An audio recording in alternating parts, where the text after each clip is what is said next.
Hey y'all, welcome back to another video. If you're new here, welcome. My name is Jasmine, but everybody calls me Jazz, and on my channel I document my lock journey. Today's video is going to be about how I achieved this style.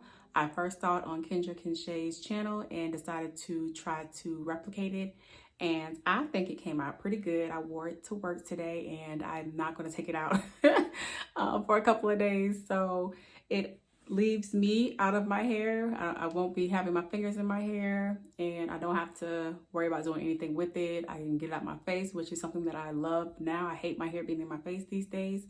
So if you're interested in seeing how I did this, then stay tuned.